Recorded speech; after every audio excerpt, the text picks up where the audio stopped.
Wow. Thank you for sharing. That was beautiful. Yeah. I love it. Just what I needed, Jen. Welcome. Thank you. Welcome to Welcome to you. Deep Dive Down Under, the first interview. Yeah.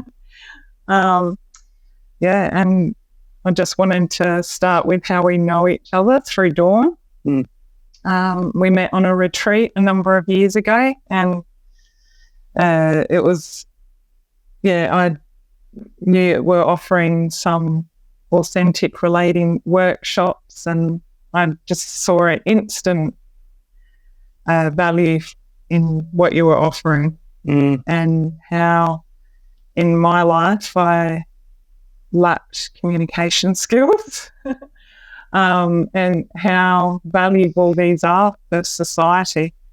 And then we continued on connecting after, and did a few of your workshops outside of the retreat, and brought along my partner.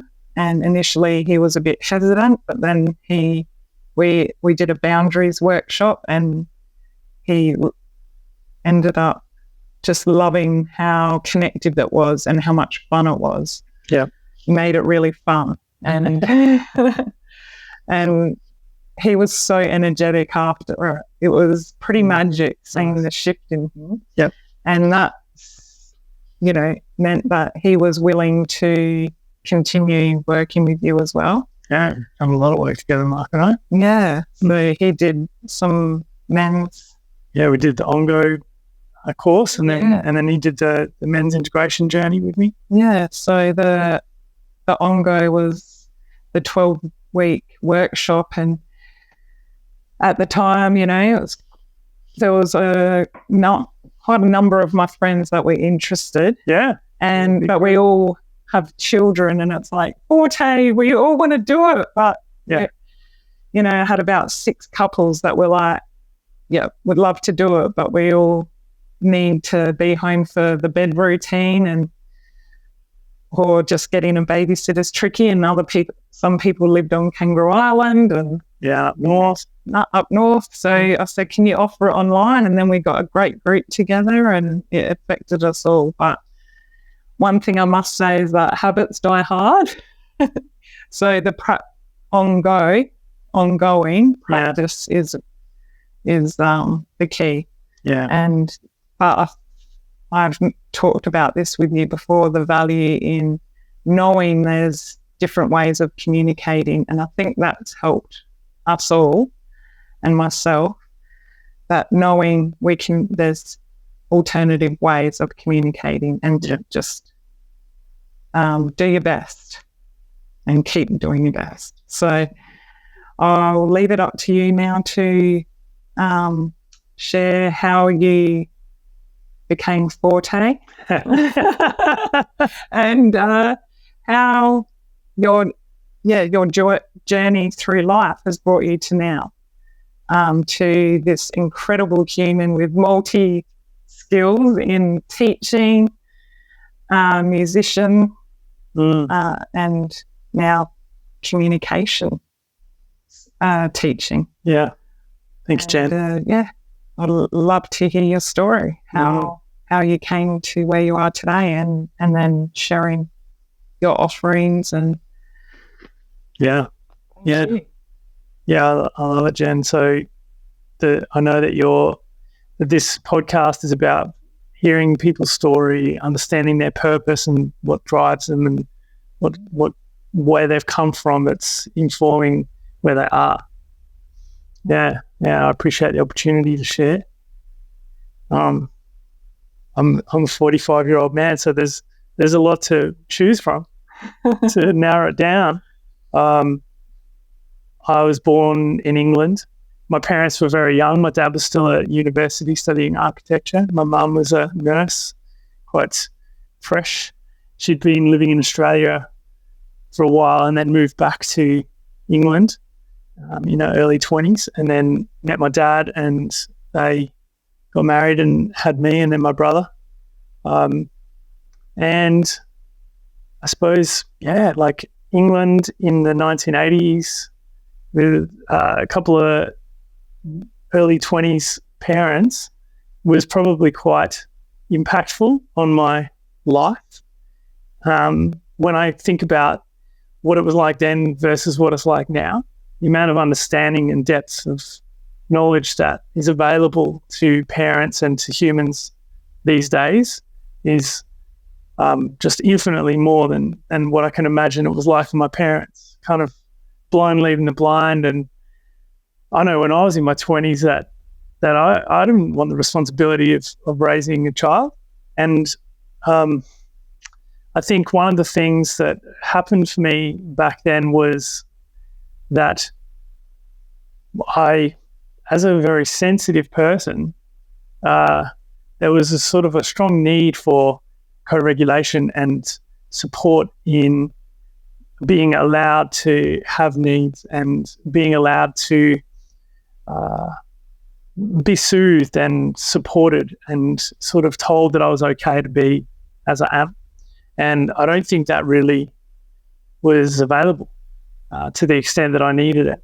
And so it seemed to shut me down in terms of creating stories in my brain where having big emotions and having needs became not good, not right, not allowed. It would be too much trouble for my parents, for my family. And then I just carried that on for the next few decades of I'm not supposed to have big feelings and not supposed to have strong needs. And I guess continued all the way and then going to school and moving to Australia as a 10-year-old, going to primary school, going to high school, kind of feeling this sensitive part, but deciding that sensitivity was not welcome and was a liability and not a strength, and something that needed to be managed rather than listened to and advocated for. And just feeling incredibly inauthentic, isolated, alone through my schooling and for a long time. And so it's kind of formative. I have compassion for the people around me as I was growing up, understanding of what it would have been like. But it's taken, I think my family of origin had a secret unwritten rule that the main thing was that we appeared to be okay. And that was it. And that was the main thing. And anything that would have undermined that concept was not managed and dealt with on the surface of things, but suppressed and pushed away and hidden. And so that led to like a level of inauthenticity within myself and with the world that I only started, it's funny because then I did a gap year back in England, went back to the motherland and kind of tried to find myself there, and then came back to Australia and went to university at Flinders here in South Australia and studied behavioural science. I think there was a strong desire to understand life. So I was studying psychology and biology to try and understand like the biological side of life, the mind, how it works, how humans work. And definitely a very formative kind of rational side of things, like psychology being that science-based approach, definitely led to a lot of like rationality and enjoying the scientific method and the black and white nature of, is this true or is it not? And that was informative. Then moving through after university, I was interested in like getting into marketing for some reason, and that's funny to me now because I really don't like marketing, and I think even at the time I started trying and thinking I could be a psychologist in a marketing firm. I like persuasion and how to encourage people to do good things, and I remember seeking mentorship from someone that was working in marketing and saying, can I just work for charities and organizations that are doing good in the world and be on their team. And he's like, not really, you got to sell out. Like you have to, work for Coke and whatever brands and stuff, at least to get your reputation up. And then you can start being selective. And I was like, okay, that's a bit demoralizing. I'm not sure I really want to do that. And after university, I moved to Brisbane for a bit. I tried to do some door-to-door sales to try and get in on the ground floor of marketing, and it was good in a way because it showed me just how like icky it made me feel. But also the whole time ignoring my sensitivities. Like I think back now about going around to people's houses, knocking on the door and saying, "Hey, do you want to get a better phone deal?" Would have been quite an intense thing for my system to handle as a sensitive person. So interesting the ways that I've pushed myself through. And this is a recurring theme in my life. So it goes all the way back. So I'm in Brisbane. I'm trying to be in marketing. It's not working. I'm realizing that it's very distasteful to me. And then I go back. I move on to Victoria and start a music career. And I'm in the southeast of Victoria in Gippsland with a friend of mine, Jamie, and living at his place. And we start a band together and go on this sort of tangent into music. And it was good times. It was very interesting times. And then I met who would become my wife briefly, Julianne, and we formed a band together. And the reason I tell this story is because I'm trying to be an acceptable human. I'm trying to work out how to do life, how to win, how to be successful. I remember reading The 7 Habits of Highly Successful People by Stephen Covey and going, right, I'm in my late 20s now. Like by the time I'm 30, I want to be at peak, and I want to be at peak physical fitness, and I want to have like the partner and the life. And Julianne was a woman that I saw as incredibly successful at being, at doing life. She was extremely beautiful and talented and smart and funny and popular. And I thought, okay, here's an opportunity to connect with this person and motivate my system to be what I think is acceptable. And so I lent into that way of being, like, really tenaciously. And I don't know, I had some success, right? But it felt extremely inauthentic, and it was incredibly depressing. I didn't actually feel like it was me. I felt like it was a mask that I was trying to put on properly so that I could win.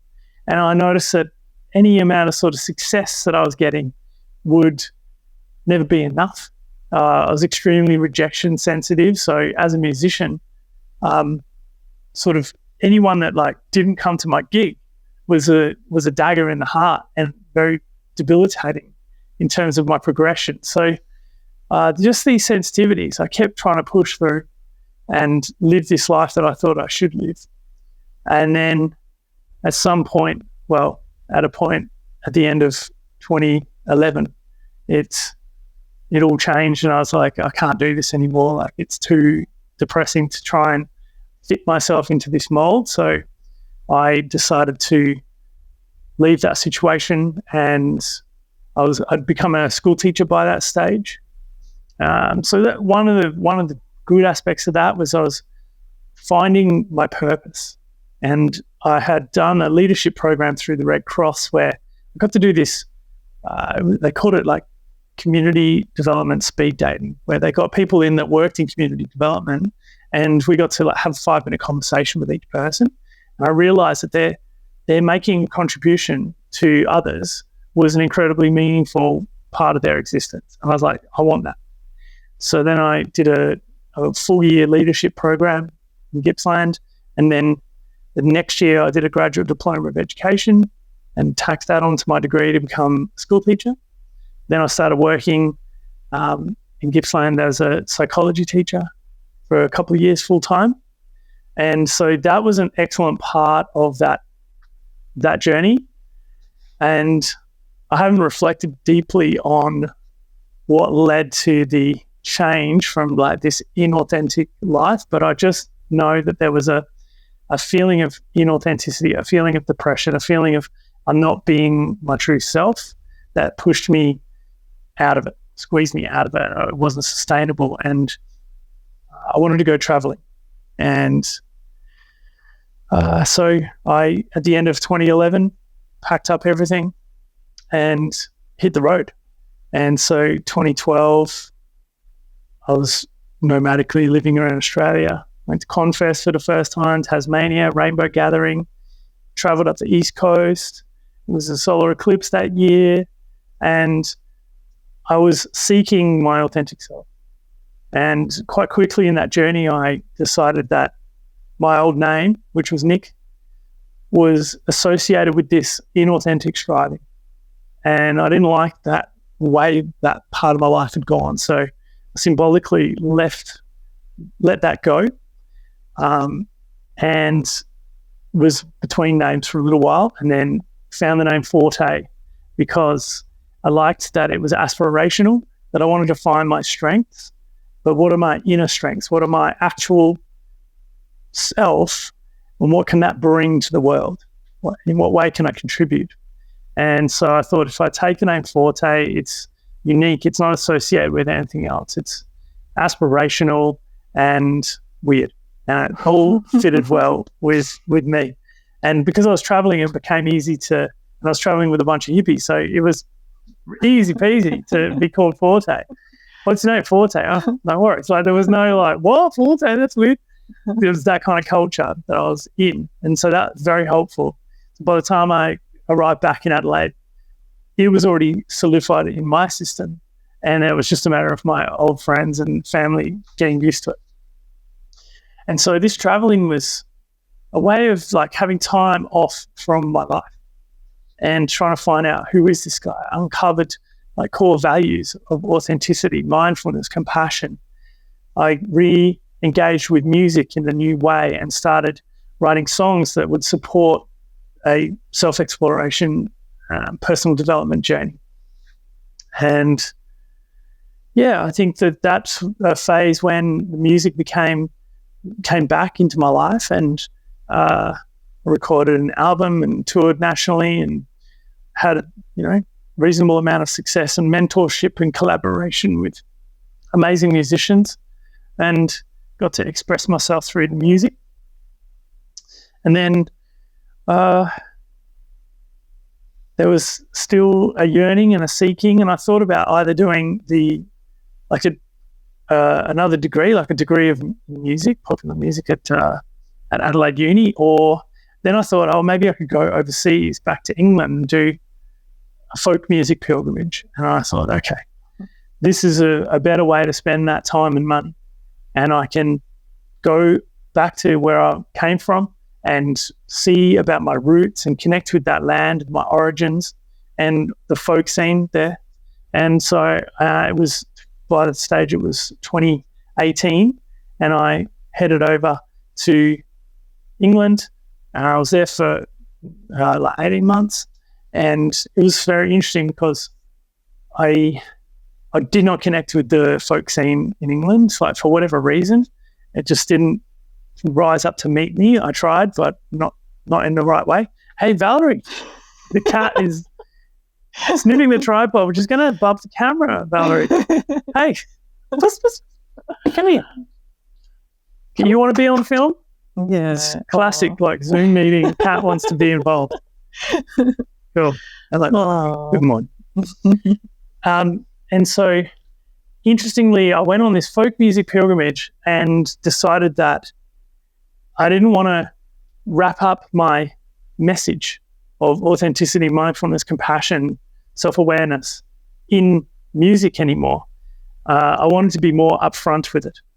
And while I was in England, I did my first ever authentic relating workshop, and it blew my mind. It just, the fact that someone was telling me, here are the guidelines, this is what we're asking you to do for the next 2 minutes.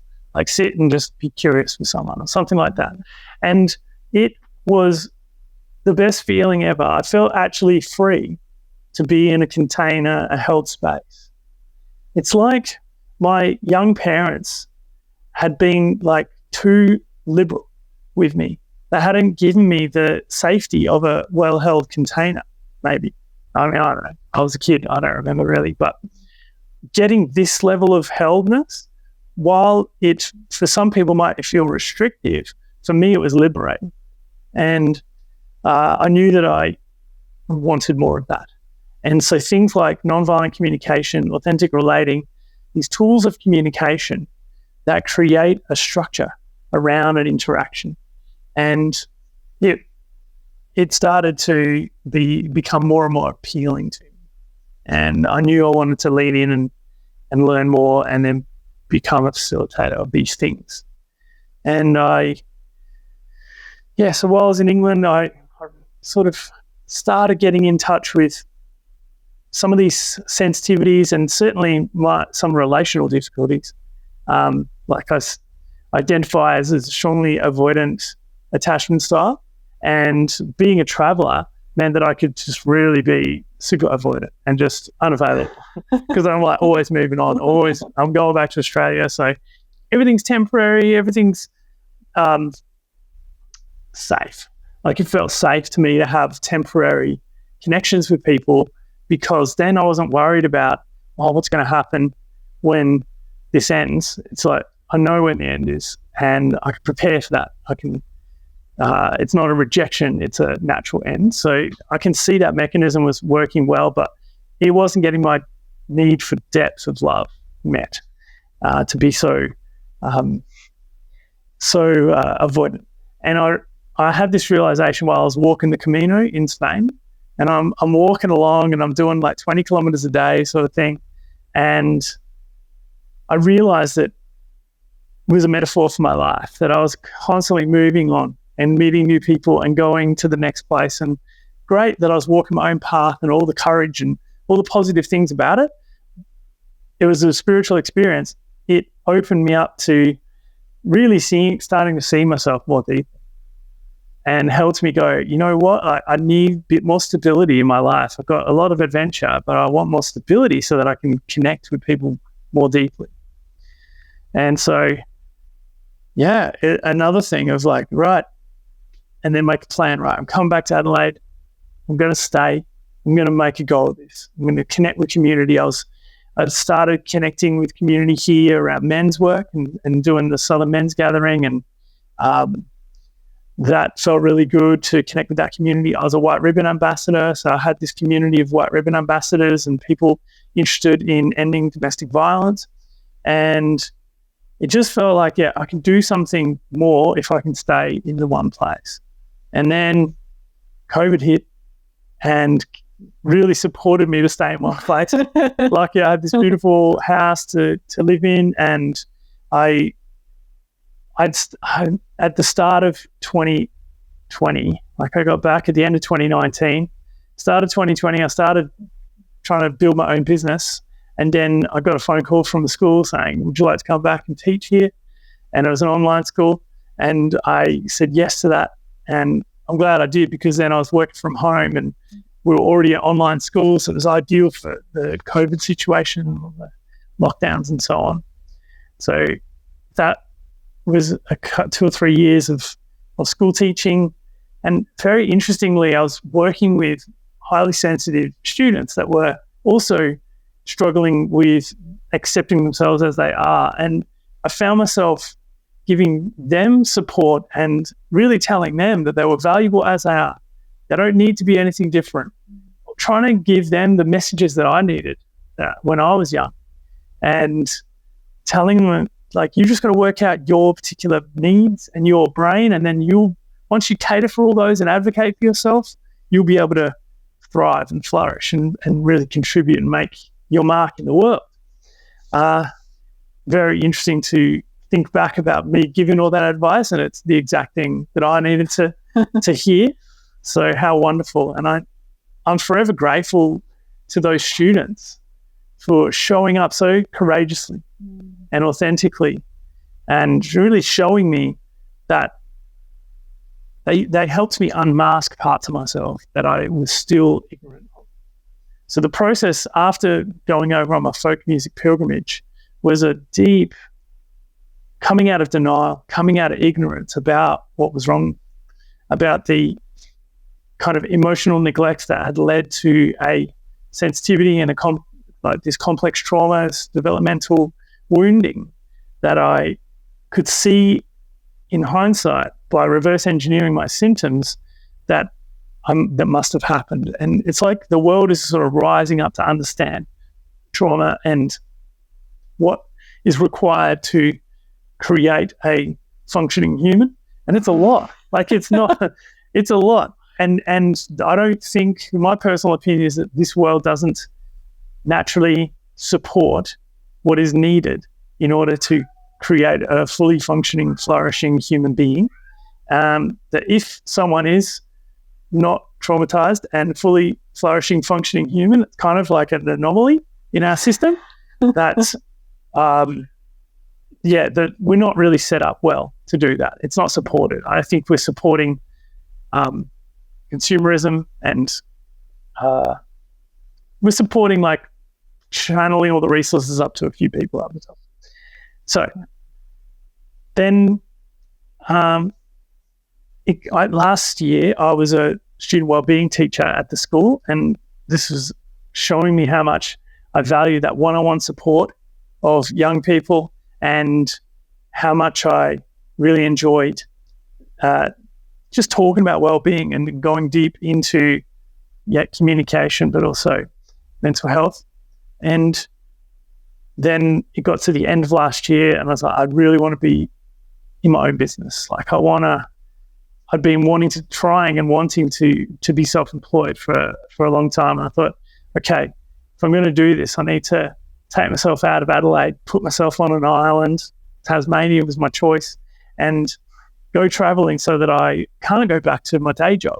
And so I spent the first half of this year on the road again, and it was 12 years since I did it before. And it was really nice to revisit a lot of the same places and catch up with some of the same people and see myself anew.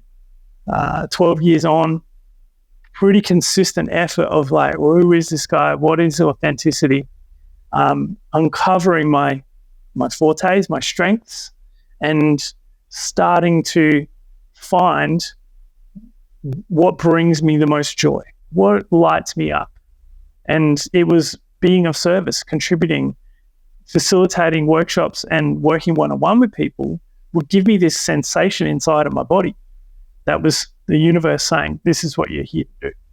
So I knew that, and I just wanted to try and find out who I am, what I offer, and who it's for by traveling and getting out of my comfort zone and having these experiences. And I was running workshops as I went. And so off I toddled in my car, and it was, that's a whole podcast, just that story of that 6 months on the road. What I found was that these sensitivities that I've referred to, I started tuning into them more and more deeply. And I suppose one of the spiritual aspects of my life that's been very helpful is being the mindfulness component and doing meditation. Like I've done a few Vipassanas, and I've had a pretty solid mindfulness meditation practice for a long time. And what that brings is that stepping into the witness of myself. And this has been the key to unlocking who I really am. Because when I'm in a part of me that maybe is critical of the rest of me, then I just see the world through that lens. And if I step back and observe that critical part and observe the rest of the system from a more self-led, compassionate, curious, interested, understanding, loving place, which is my consciousness. If I can be in my consciousness, then I can witness what's going on through that lens rather than this kind of skewed lens of a need, like the part of me that's trying to get a need met. And so, I'm really grateful that I had that opportunity to do lots of meditation and build that muscle of self-awareness and being in the witness. So when I went traveling, I started seeing these sensitivities more and more and realizing that I'd been overriding this sensitive part of me that might say, want space. And I'll be like, no, connection is important. We're not going to take space because connection is more important, or adventure is more important than rest. YOLO, you've got to make the most of life, and all these stories of life is short, play hard, I'll sleep when I'm dead. These concepts have fed a part of me that just wants to milk life for all it's worth.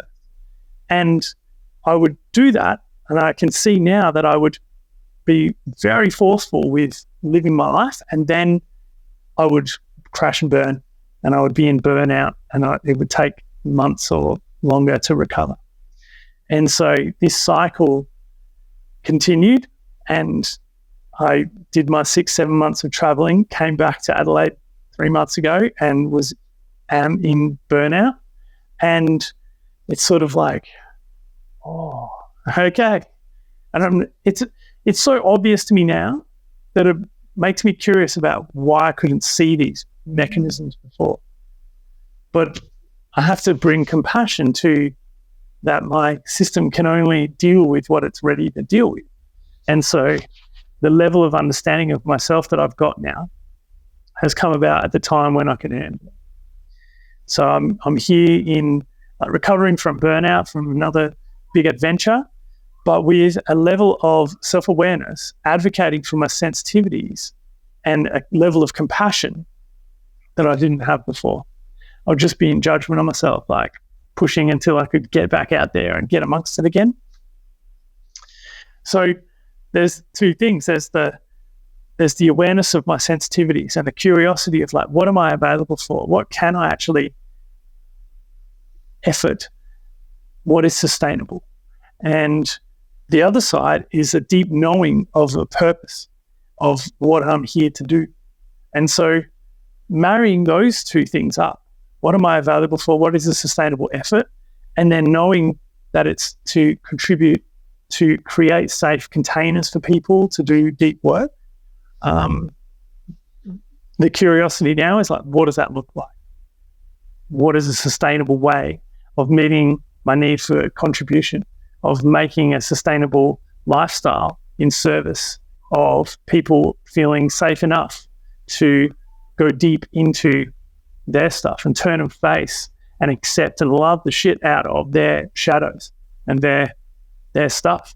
Because you mentioned about communication, and you and Mark, it's like I see people as having strategies to get their needs met that they've learned, that have been perpetuated by their upbringing, their society, their culture, that sometimes they go, this isn't really working. Like, yes, might get my need met, but it's got some side effects. It's got what I would call collateral damage, where people are, yes, they're getting their need met, but it's coming at the expense of connection maybe, or tranquility or peace or harmony.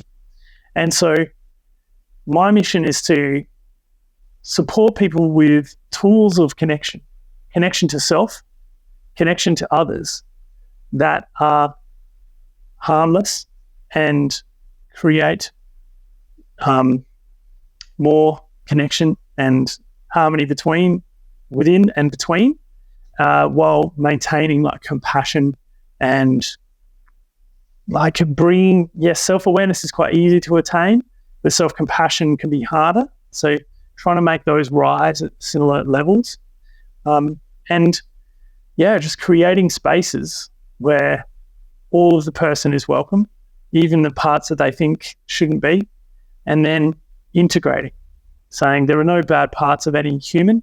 They're just maybe out of balance. Maybe they're doing things in ways that they think are really helpful, but that we're realizing, maybe it's not so helpful. Is there an alternative?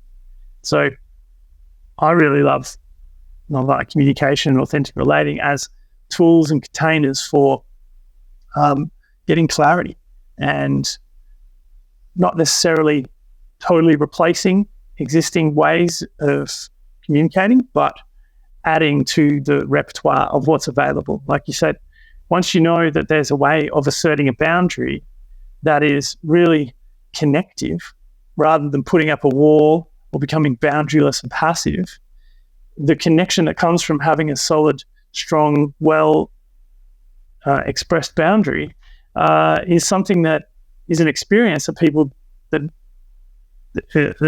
it's permanent. Like, it's a permanent experience to have had. I know what boundaries are now.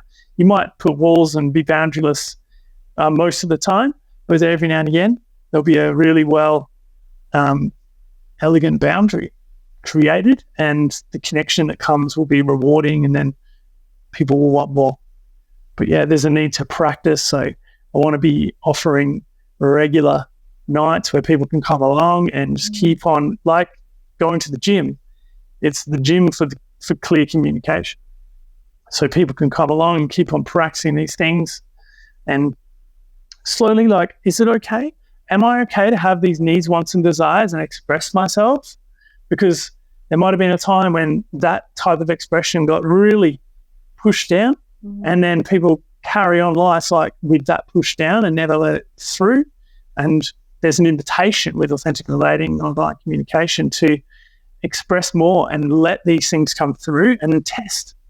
Is that okay? Like, am I allowed to express myself in this way? And what I've found is that I've never been told no. Like, it's always been, wow, like, thank you so much for bringing that. I feel so connected and close to you now because I can see you more clearly and more of you. There was such a strong part of me that wanted to hide my truth out of fear that I would be rejected for it. But it's actually my truth is what gets me the most amount of acceptance. And it's an absolute paradox. Like, I still struggle to really believe that because part of me is extremely fearful of being rejected and being told that I'm a bad person for who I really am. It's actually, I've caused way more harm to myself and others in the attempts that I've made to hide myself than any amount of real, genuine, authentic expression of myself. And so I'm sort of realizing that there's a certain amount of sadness and grief and remorse about how I've been in the world.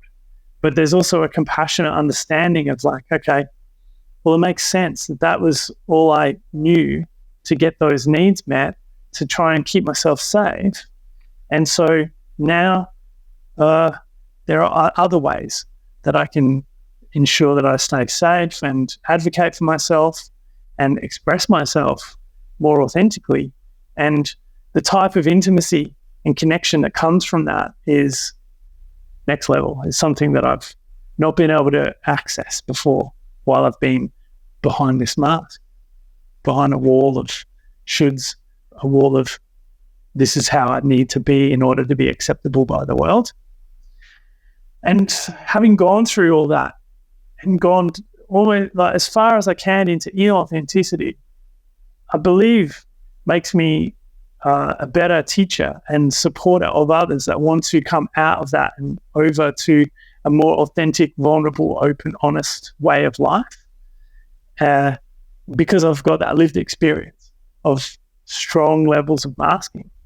And I know the difficulty with unmasking, the fears that arise and the resistance that comes. I can compassionately support people to do that with a lot more value, I suppose, because of my personal experiences. Yeah. Wow, that was such an incredible story, Forte, to listen to all those things that I never knew about you. Oh, yeah. And hearing how you came to be this incredible human that's got so much to offer the world. Like you, when you first came across authentic relating, it blew my mind. I resonate with some of your wounding from childhood. There was a lack of communication in my childhood, and to attempt to, because I've got two young children, and to attempt to allow them to have needs and to parent in the best way possible. It's a real gift to have come across you and keep learning, keep growing. And before we finish, I would like you to share any last words of wisdom with people that might be struggling with similar situations, what offerings you are giving right now, what movements in society. I know a few, but I'll let you share and elaborate, where people can find you, your website, and I know your music's on Spotify, but and you've got a YouTube channel, which I love watching your videos.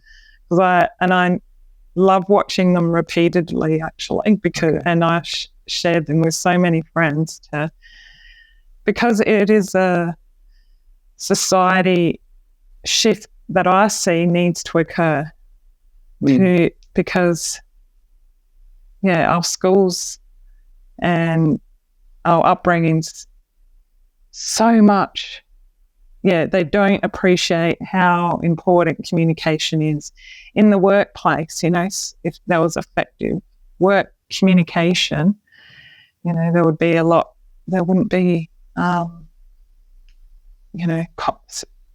conflict in the workplaces with family, with relationships. Communication is just so important. And even though you, like myself and others in society, would really, everyone just wants to do their best. And these are the tools to find their way to do their best. You often say behind every need is a connection. So but I remember that when people were pushing on some aggressive energy towards you, they just want, there's a need behind that. They just don't know how to communicate it. And myself being that sometimes as well, because none of us are perfect, or myself isn't perfect, and keep, but if you can share a little bit more on how people can find you and work with you. I love what you're saying about that. There's strategies to get needs met, and sometimes those strategies can be damaging or harmful, but underneath that is a legitimate need of a human. And so looking beyond the strategy and loving the human that is there trying to get a need met, even if the strategy they're using is extremely damaging and easy to judge, separating an action from the person who's doing that action. I think that's a really important part of being a compassionate person in the world. And that for people that are starting to realize, this isn't really working very well, or there's too much badness coming from my strategies and I don't know what else to do. Like, those are my people. Like, they're the people that will be able to come along to a workshop or work with me one-on-one and be able to be supported to start replacing some of their existing strategies with new strategies that get those same needs met. And the beauty of that is that it comes along with a lot of, while the self-awareness grows, so does the self-compassion, so that there's no judgment or shaming of the people as they're moving through the process and starting to integrate and change their strategies. So that feels really nice for me, that it's a way of doing quite deep work on, why do I have this response? What's going on here? And you don't have to fully understand the whole family history in order to make a shift. Just see in this moment, is this how I wish to be? Is it in alignment with my values? So that's an opportunity. I'm slowly revamping things. So whenever people tune into this podcast, there might be different levels of awesomeness going on in my digital world. I have a website, forteworthy.com.au. Forte Worthy is my name, and that's the thing that you could search anywhere and usually find stuff. The musical stuff was Forte Musician and just Forte, and my album is called Conduit. So Forte Conduit to look up the music. And then, yeah, the YouTube and the Facebook and so on is Forte Worthy all over the shop.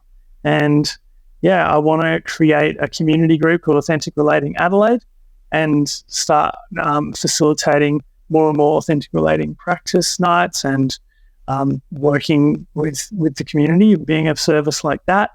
And I've been doing some workshops with our mutual friend Dawn that you mentioned before. So she has a spiritual well-being and spiritual oasis in Eden Hills, and that is a place that I go and we sit in couches like this and we do authentic relating workshops. And so slowly building, learning myself and being compassionate to what I'm available for, and also feeling the call, feeling that deep sense of purpose. And I really want to thank you, Jen, for being such a strong supporter. When you tell me the impact of what my workshops and my interactions with you, when you tell me about the impact of that, like, it really meets my need for contribution. It brings me courage to then go out and do it more. So I love that so much, Jen. Like, your willingness to share about the impact of what I offer makes me able to offer more, which is good for everybody, I think. We think, right? We're both like, this is good. More is better. Yeah. Let's have assertive, caring people who want to use communication to connect, not to get power over or to manipulate, but to connect and get clarity. When I left on my trip, I was a mindful communication educator. And so there's some stuff out there with that. And then I am sort of transitioning to clear communication specialist as my new job title. Oh, I love it. And it just feels clearer. Clear communication specialist. So yeah. This is what I can offer, is clarity. Because I love clarity so much. Like, it was just, for me growing up, it was so hard to work out what humans meant with their subtleties. And I really needed people to just like lay it out for me. And I think that would be helpful for many humans. Yes, subtleties and half maybe like ways of expressing oneself, there's a deniability in there. There's a way of, oh, no, I didn't really mean that because I didn't really fully say it. And owning something and being like, this is what I really want, or this is a boundary for me, is much more vulnerable, but it's very clear. And it can lead to someone saying, well, in that case, I'm not interested then. But there's a value in understanding that. Okay, well, at least we got that clear. That's clear now. Rather than, because I spent so many years of my life putting on the mask, getting people to love the mask, and then not being able to accept that love because I knew it was they weren't loving me. I knew they were loving a projection that I thought was acceptable. And it's very difficult to undo that in this world, because the world kind of sells masks, sells masking. Yeah. And it's hard to sell authenticity because there's a vulnerability to that. But that is where deep intimacy lies. And the intimacy that I've experienced in doing authentic relating has only been previously experienced in my actual romantic, intimate relationships. And I didn't know that I could have that feeling of connection with another human being without it being my girlfriend. And so, wow, the things that it opens up are profound. And yeah, I am committed, and come and join, come with us. Let's go. Well, I just wanted to share something as you're talking that came up, because in my intimate relationship, when I had this struggle and turmoil, I kept saying the same thing about clarity. I had a lack of clarity. I'm like, what is me? What's them? Mm. And in a sense, that has kept me and Mark together because we're both unsure about that we both have come a little bit wounded. We both know that we've got our struggles and lack of communication or damaging ways of communicating. But in a sense, it's like, well, we're both willing to keep trying our best, and I'm using the word doing my best and trying not to use the word trying, because the word trying apparently there's a lack of energy behind it, or the word doing your best there's more strength behind it. So, and I believe that we're all doing our best. Everybody is doing their best with, they might have a lack of energy that day, or they're unwell, or there's a lot of stress in their life. Yep. And in every moment, we're all doing our best with the skills that we have. But what you're offering is an upskilling. And I'm really grateful to Mark that in our wounded selves, he has been willing to try to upskill together and learn together and grow together, because it is really hard to face the wounded self. Yep. And it's been painful. Yeah. It's been painful to stay together in it as well, because they're like, oh, wow, look at this angry person within myself, oh, this hurts to bear witness to myself. Yeah. And it's so much easier to run away. I could have run away from Mark. He could have run away from me, probably too many times to count. Yeah.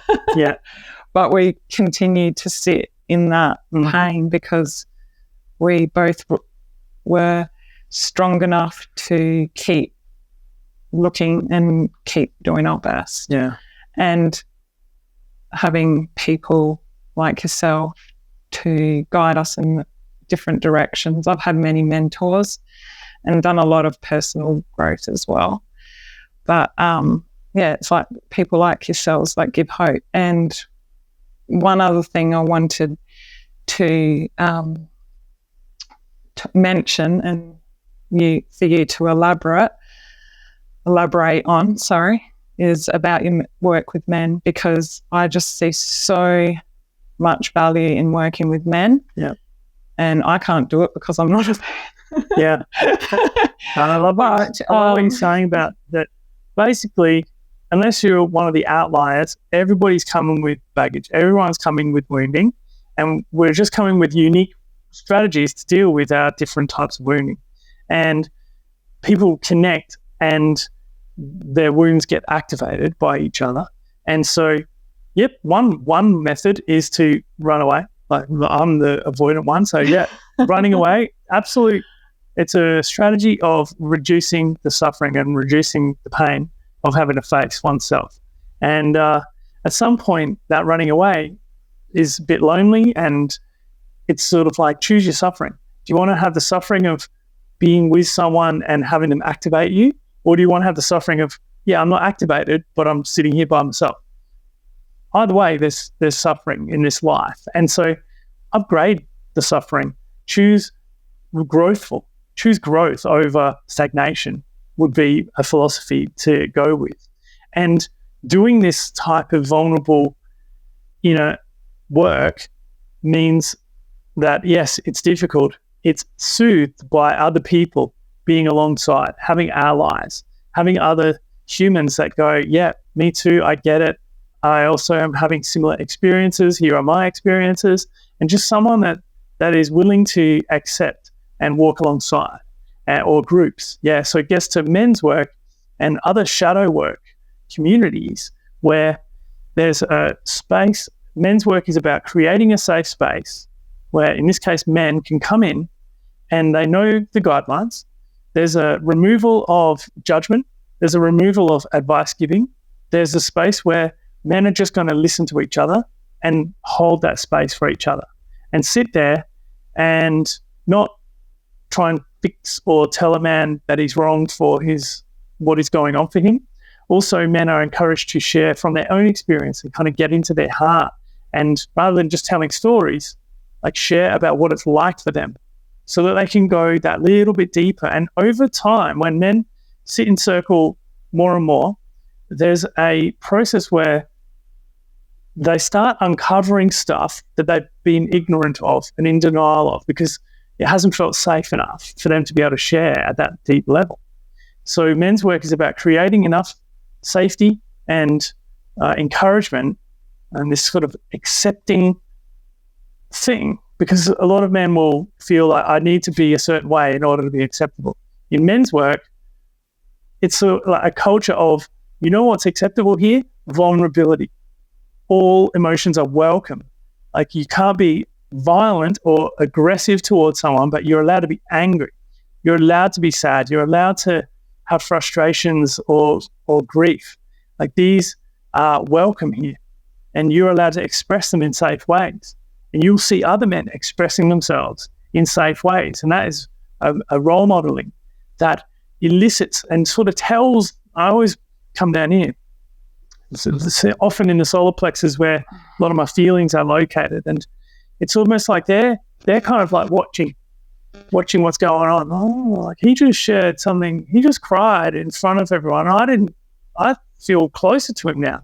I don't think he's an idiot. I think he's really brave and makes total sense why he's sad. And so this like sad part's going, am I allowed? Can I? And then eventually a sadness might arise out of me. And then the other men are just like, thanks for sharing. And, you know, that's it. They don't say, there, don't cry. They don't say, you should do this and then you'll feel better. They just say, like, you're here, you're welcome. Me too, or, yeah, I get it. And that's it. So it's a fairly simple process, but it's one that doesn't occur in the world in natural ways. It has to be a facilitated space in our society.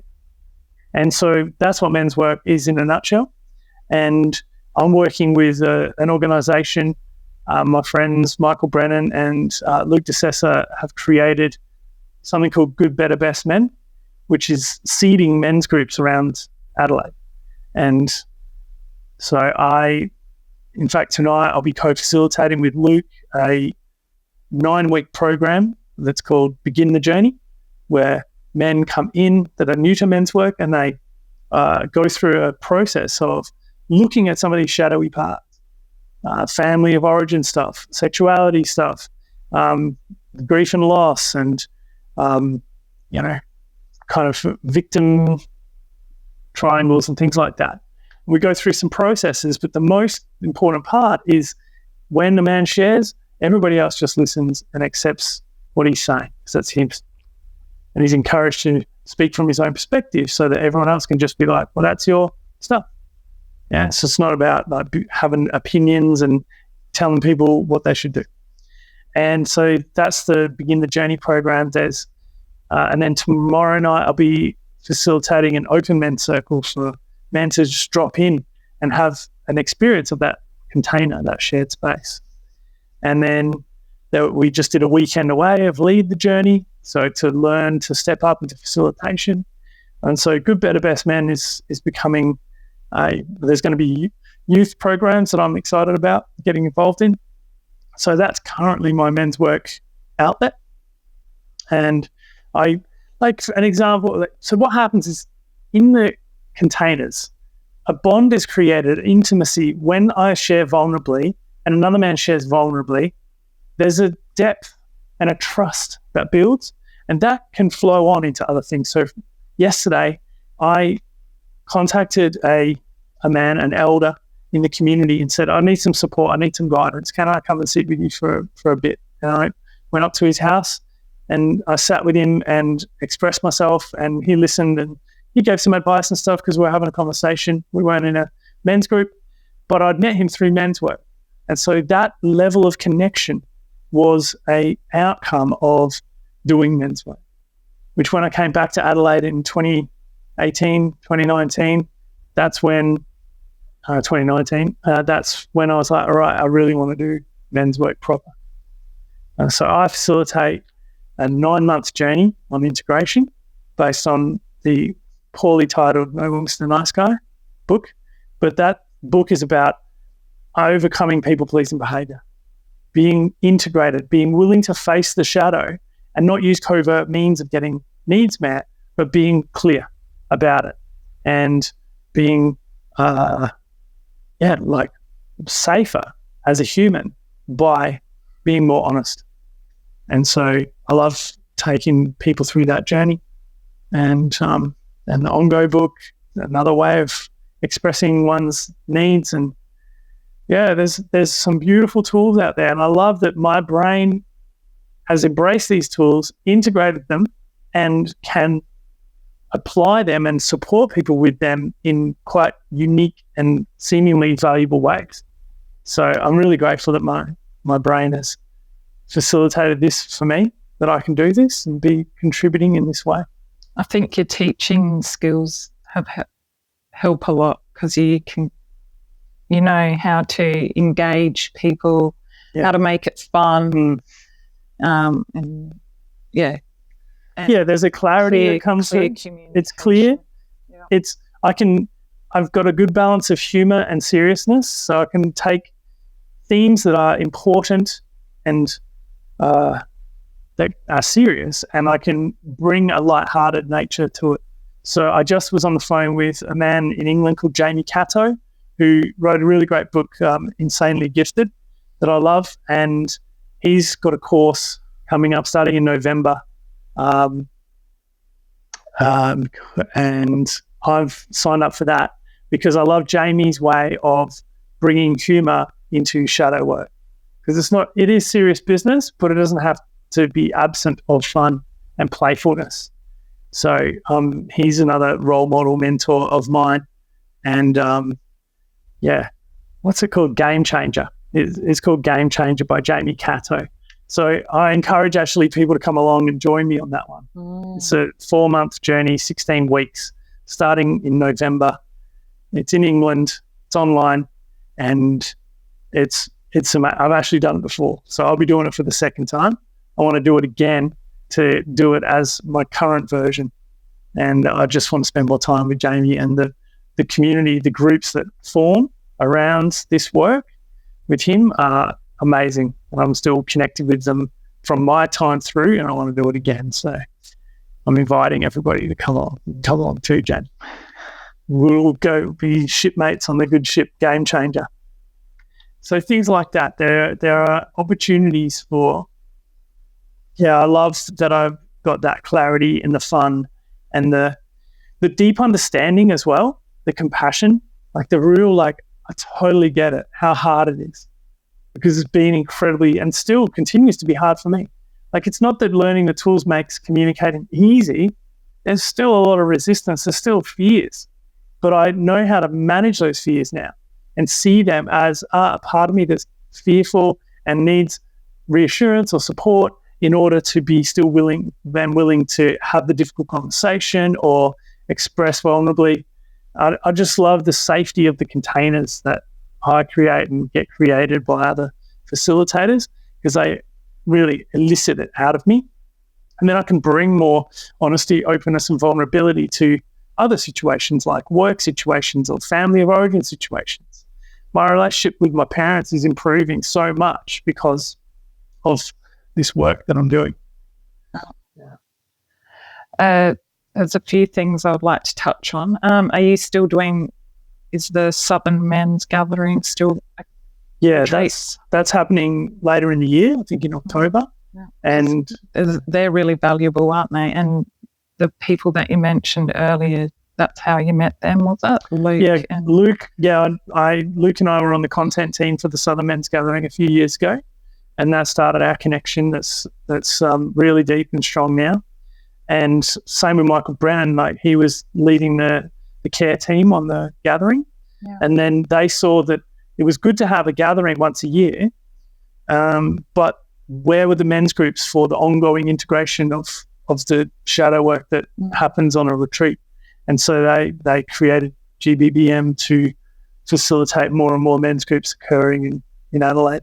It's often the women that are in relationship with men that will encourage the men to go. There's a lot of men that are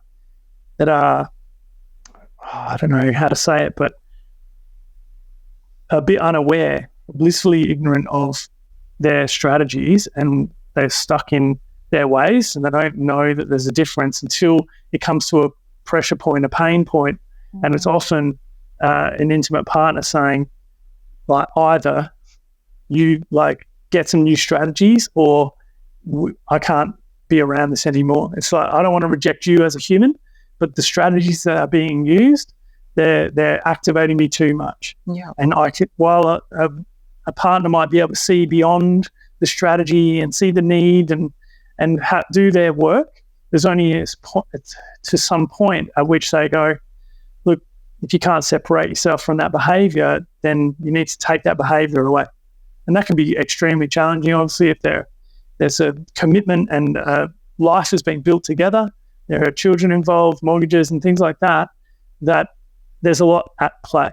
And so supporting people with new strategies and tools can be an extremely valuable investment to make in terms of making that effort and putting in the time to upgrade. Yeah. But we always, with that compassionate approach, it's like it makes total sense that you developed into that human that you are right now. And there's no judgment about you, because everything that happened led you to that point. And you are only this human in this moment that has arisen and awoken to, this is no longer worth it. It's no longer serving to carry on like this. And then slowly course correct. It's not do a workshop, all of a sudden become new. It's course correct until you're pointing a different way. And then you eventually get to a new destination that you wouldn't have if you didn't course correct. But change is very incremental, very, very slow. It takes a long time, but it's well worth it. Yeah. And the benefits are immediate, but subtle. Even if it's just the feeling of like, I'm not alone. There's a community now around me of other people that are interested in showing up more authentically and vulnerably. Yeah, I am curious what you think about what I'm commenting on, and I'm trying to do it with the least amount of judgment, but to try and get a little bit of awareness around our society and what your thoughts are around that, because Australia, I know, has one of the highest suicide rates, mostly men, in one of the highest in the world. And that's why I really value, I've been an emergency nurse for 20 years, and I have seen a lot of pain, in these men's eyes. Some of them have come in, their children have been taken away from them, and, they're hurting. Mm. And, there's, and you hear of other stories of, there's a lot of mental health issues and drug addiction that I have seen in 20 years. Yeah. And then my part, Mark and I were in 2012, funny that you were travelling, because we were too. We did a trip around the world, and we were in Istanbul, and there's obviously not many women roaming around. It's mostly men. Mm. So and they don't drink because it's a Muslim society. So there was these different, I noticed a lot of different energy in the city. So men would really talk openly. They talk vulnerably. They would tell their stories very quickly to strangers. And we met these French women, and they're like, it takes 2 hours to get a bottle of water here because the men want to tell you their story. And they're like, yeah, they do. And we went to a shisha bar, and the difference from I'm just like was teleporting myself a pub in Australia compared to this shisha bar. Yeah. There was no women, but the men, they were leaning into each other in deep conversation. You could tell they were like talking intimately and not being rowdy, and you could see just from their body language that they were connecting deeply and authentically. Compared to the Aussie pub here where it's loud and boisterous and alcohol and often about cars and women and, you know, not going into that deeper level. And I know that might sound quite superficial, but I wonder, like, or judgmental, but I'm wondering how you perceive our society and how quite damaging that is on that level, that men aren't allowed to show that vulnerability in our society. I know it's more possibly a global thing, but I feel like it might be stronger in Australia, but and other similar societies than like I'm explaining in Turkey. But yeah, our society isn't very conducive to men showing their vulnerability, and I do think it's shifting because, you know, there is more of an allowance at school for boys to show their emotion compared to possibly when especially our parents were growing up. And more there's an allowance for boys to show it's okay for boys to cry at school, you know, and to show their emotions, and teachers are definitely more aware of that. And you being a teacher, you would possibly know how that's navigated in the school system and the changes that you've probably seen over your time of teaching. But yeah, just curious on your perspective on all of that. And that's why, because of my experiences and what I've witnessed, that's why I see so much value in what you're offering, because these suicides are unnecessary. I feel if there's deep connection and allowance of showing vulnerability, there's so many lives that could be changed. Yeah. Yeah. I became a White Ribbon ambassador because I saw domestic violence, especially men's violence towards women, as a problem of, a problematic strategy to get needs met. So a man might be feeling vulnerable and fearful, but because of the culture that man has grown up in that told him that vulnerability and being afraid are somehow bad, then his strategy is to cover that up and mask that and alleviate the suffering of fear and vulnerability by some sort of strategy that is acceptable in his culture. And so that might be to become controlling and powerful and use power over other people. And when that happens inside of an intimate relationship, it just led to a feeling inside of me that was like, there's something seriously wrong here. Like, what can I do? How can I help? What can replace this strategy? And so it's been a big part of why I got into this, was to want to replace those levels of strategies with something alternative that was an outlet and an allowing of all of that man to be welcome. And so,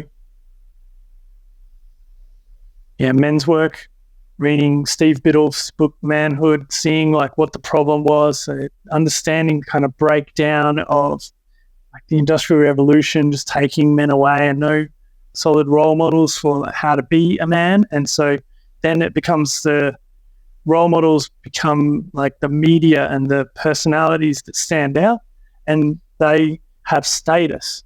And I think there's a lot about status in that there's, in our culture, there's an idea that to be a good man or a successful man, it's this. It gets referred to as the man box. I got to fit into this frame of reference, and if I don't, then I'm going to be punished. I'm going to be bullied, teased, taunted, until I either go off and find another group that will accept me as I am, or conform. Because there's, other than that, there's disconnection, and disconnection is extremely dangerous for humans. We're not designed to be disconnected. We're designed to remain connected. And so these mechanisms of the society, are leading to extreme reactions and strategies, like masking pain with drug abuse and overworking, shopping, gambling, and then trying to maintain stability and maintain the mask with using power and control. Suicide is an extreme way of alleviating pain. It's a protective strategy that the system uses to say, we're in so much pain, we need to get out of this pain. So we're going to, one idea of suicidality is that is a way out of that pain. And so what's an alternative? Being able to show up and allow that pain, allow the suicidality, being able to talk about addiction, being able to talk about even violence and abuse. And it's when that stuff is shamed and pushed down that it comes out sideways. But when there's a safe space for people to actually express about it, then there's an alleviation. It's like a release valve of all the pent-up pressure that can lead to extreme behaviour. It gets relieved because there's an outlet now. There's a place that I can show up and be fully allowed to be me. All of me is welcome. And that's incredibly valuable and important. And that's the strategy, I suppose, of men's work, is to give that opportunity for that release valve to be opened in a safe and held way. Yeah. I'm just, as you're talking, I'm just visioning a beautiful future where men are starting to be healed, and then that helps the family union to stay connected, and that gives the children, the future children, stability that they need. Yeah. Because there's also a huge divorce rate. Yeah. We don't really get married too often these days, but a huge separation of family units. Yeah, and Australia. It's about intergenerational future. It's about intergenerational trauma as well.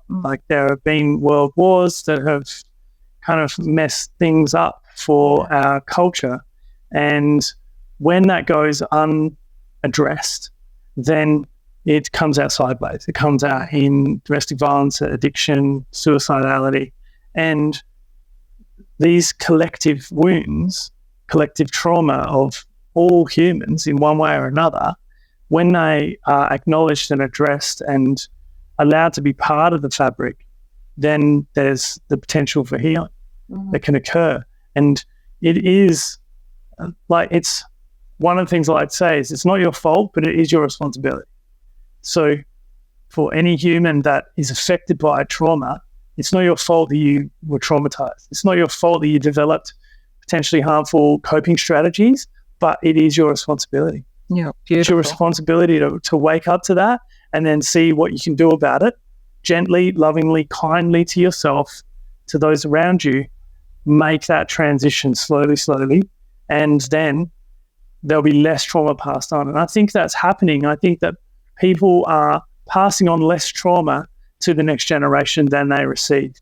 We're starting to exchange that and allow more of this beautiful humanity to flourish, rather than a rigid box that is, this is what humanity is, this is what's allowable, this is what's good, and everything else is bad. So that mentality is starting to not weaken, but soften. starting to soften, and people are becoming more accepting. And they're doing the work. And they're my people, I suppose. The people that are doing the work and willing to own their stuff. They're my people. That's the world I wish to see, is like full, like there's a safety in people owning their stuff.